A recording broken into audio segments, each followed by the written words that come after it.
Hey guys, welcome back my YouTube channel.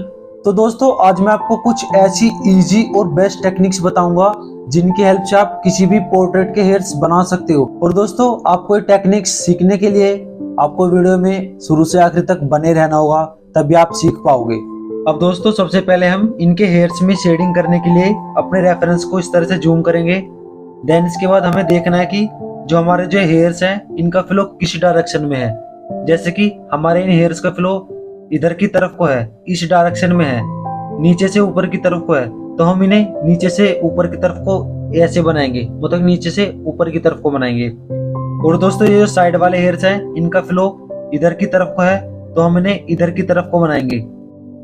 आपको अपने reference के अकॉर्डिंग आपके रेफरेंस में जिस भी डायरेक्शन में हेयर्स का फ्लो होगा आपको उसी डायरेक्शन में शेड्स करते जाना है। सबसे पहले तो मैं एक प्लेन पेपर इस तरह से रख लूंगा जिससे कि जो ग्रेफाइट है मेरे इस हैंड पर ना लगे।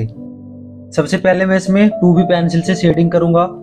आप देख सकते हैं मैं 2B पेंसिल का यूज कर रहा हूं। और सबसे पहले मैं आपको ये वाले हेयर्स बना के दिखाता हूं। आपको पेंसिल को कुछ इधर से पकड़ना है, देन इसके बाद इस तरह से शेडिंग करते जाना है अपने रेफरेंस के अकॉर्डिंग। देखिए, इधर की तरफ थोड़ा सा डार्क शेड्स है और इधर भी डार्क शेड्स है। जहां पर डार्क शेड्स है वहां पर आपको डार्क शेड्स करनी है, और जहां पर लाइट शेड्स है वहां पर आपको लाइट शेड्स करनी है। और जिस भी डायरेक्शन में हेयर्स का फ्लो है आपको उस डायरेक्शन में इस तरह से शेड्स करते जाना है, कुछ इस तरह से।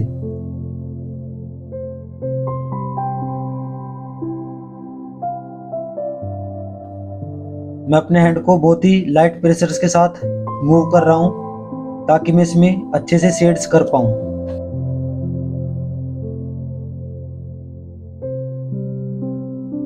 अब इसी तरह से जो इनके ये वाले हेयर्स हैं और जो इधर वाले हेयर्स हैं हम इनमें शेड्स कर लेंगे। अब हम इसी तरह से इसमें 4B पेंसिल से शेडिंग करेंगे। अब इसी तरह से हम जहां पर हमें डार्क शेड्स की नीड है वहां पर हम थोड़ी डार्क शेड्स करेंगे 4B पेंसिल से। अब दोस्तों, जो डार्क एरिया है उसको शेड्स करने के लिए मैं 6B पेंसिल का यूज करूंगा।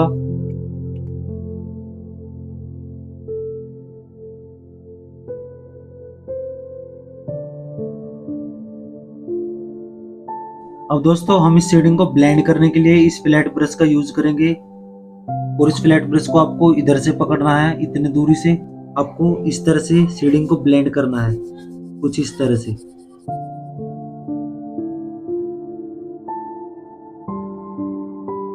देखिए, जब आप इस तरह से ब्लेंड करोगे ना तो काफी अच्छे से ब्लेंड हो जाएगा और वो रियलिस्टिक लगेगा, जिस तरह से आप देख पा रहे हो। कुछ इस तरह का टेक्सचर आना चाहिए। तो मैं इसको ब्लेंड कर लेता हूं। अब इसी तरह से हम इस वाली शेडिंग को ब्लेंड करेंगे। हम इसे इस डायरेक्शन में ब्लेंड करेंगे, इस डायरेक्शन में, इस तरह से। अब हम इसमें थोड़ी और डार्क शेड्स करने के लिए 10B पेंसिल का यूज करेंगे। और हमें जहां पर हमारे रेफरेंस में डार्क शेड्स है वहां पर हमें डार्क शेड्स कर लेनी है,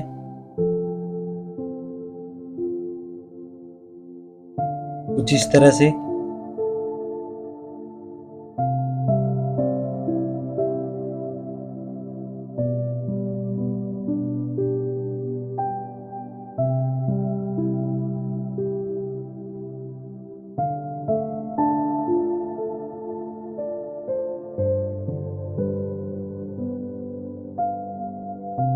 अब हम इसमें हाइलाइट्स लगाने के लिए इस टाइप की इरेजर का यूज कर सकते हैं, या फिर आप टॉम्बो मोनो जीरो इरेजर का यूज कर सकते हो। और आपको ये इरेजर कैसे बनानी है वो मैंने वीडियो बनाई हुई है, उसका लिंक मैं नीचे डिस्क्रिप्शन में दे दूंगा, आप जाके वहां से वॉच कर लीजिए।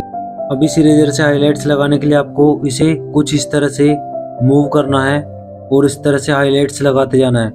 देखिए कितने अच्छे से हाईलाइट्स कर पा रहा है। आपको कुछ इस तरह से हाईलाइट्स करना है। सेम ऐसा ही आपको इधर भी करना है। जिस डायरेक्शन में हेयर्स का फ्लो है आपको इस तरह से उस डायरेक्शन में हाईलाइट्स लगाते जाना है। इस तरह से आपको हाईलाइट्स करते जाना है।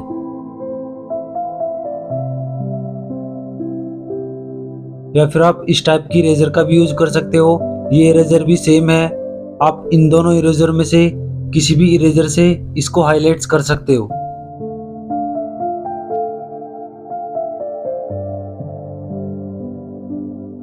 अब इसमें हाईलाइट्स लगाने के बाद आपको इस तरह का फ्लैट ब्रश लेना है।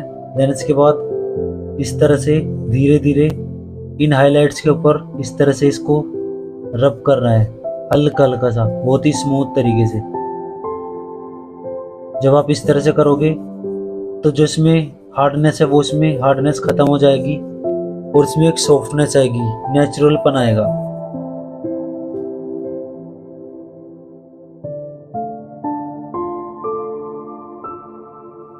तो दोस्तों ये थी कुछ इजी और बेस्ट टेक्निक्स जिनकी हेल्प से आपने हेयर्स बनाना सीखा होगा। और दोस्तों अगर आप चैनल पर नए तो चैनल सब्सक्राइब कर दीजिए, साथ में बेल आइकन को भी दबा दीजिए जिससे कि आने वाले नोटिफिकेशन आपको टाइम टू टाइम मिलते रहें। Thanks for watching this video friends.